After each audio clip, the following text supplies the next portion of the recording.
Hello my friend, I'm again with another video. So in this video I will teach to you that how can you record your screen, mobile screen.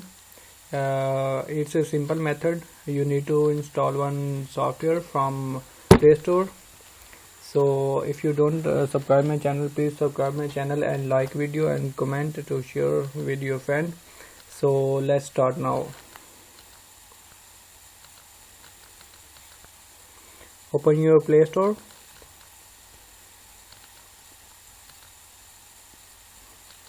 After open Play Store, from search bar, search in there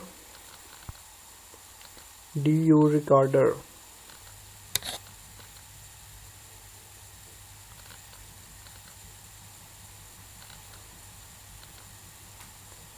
That is a software that used for recording purpose.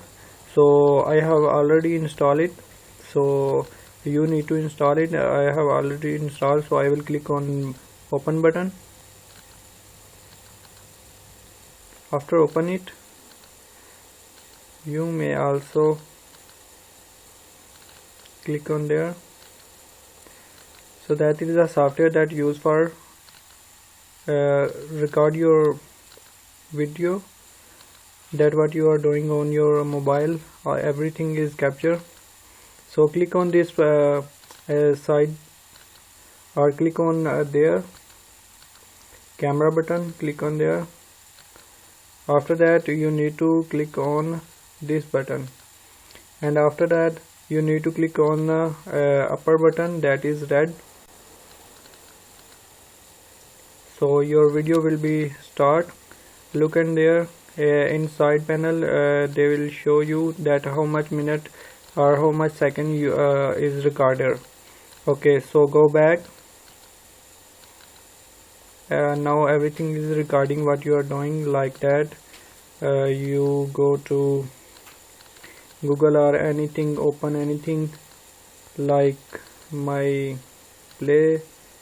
MX player, go to MX player and see in there and go back. Okay, so when your video will be done, so click again on this button and click on stop button. Okay, so your video is ready now. So they will show you your video what you was record. Video will be start. Look in there inside panel, they will show you that how much minute or how much second is recorded. Okay, so go back. Now everything. Okay my friend, you see that there is live recording what you are doing, everything. If you want to teach anyone how to do something in your mobile, so you may use it. So I hope that you will enjoy. If you have any problem or not understanding, you may text to me below the comment. Thank you so much for watching the video. Okay, take care, bye bye.